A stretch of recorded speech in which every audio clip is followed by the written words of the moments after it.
Let's graph another polar equation. Here we're given r is equal to 1 plus 3 times the cosine of theta. I've drawn a t-chart over here, again working in degrees. I think that's best. When we're at 0 degrees, if we plug this in here, we have 1 plus 3 times the cosine of 0 degrees, which we know to be 1. So we'll have 1 plus 3, which is 4. So at 0 degrees, we have the point 4. All right, so 4 comma theta, remembering that our ordered pairs are all in the form r comma theta. All right, now let's plug in 45.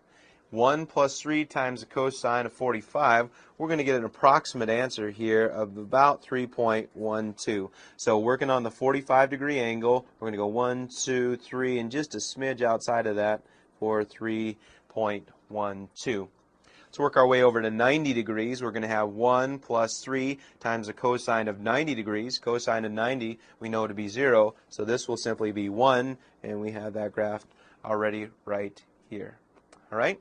Interesting thing happens between 90 and 120. I think it's right between those two values where we get the origin. But moving to 120 here quickly, we plug this in 1 plus 3 times the cosine of 120. We get a negative 1/2. Now careful here when we graph this.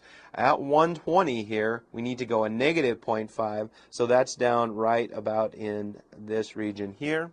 Moving to 180, 1 plus 3 times the cosine of 180 is going to give us a value of negative 2. So when we're out here at 180, remember the negative flips this across the theta equal to pi halves axis, and we have our graph. Now, the great thing about this polar equation is that we have symmetry with respect to the polar axis. Remember, this occurs if we can replace theta with a negative theta, and it leaves our equation unchanged, then we have that symmetry through the polar axis. Using the fact that the cosine is an even function, we're good to go here, so we can plug in some other values here. 120 then relates to 240 degrees. So when we're looking at 240 degrees, we're at negative 0.5, so that's right in here, and you can see the symmetry across that axis.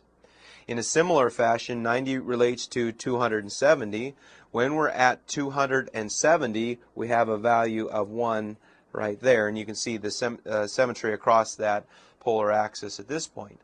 Continuing through, when we get to 45, that relates to 315 degrees. We can see that symmetry down this axis to this point right there. So this gives us a nice perspective on what we'd like to do for this particular problem.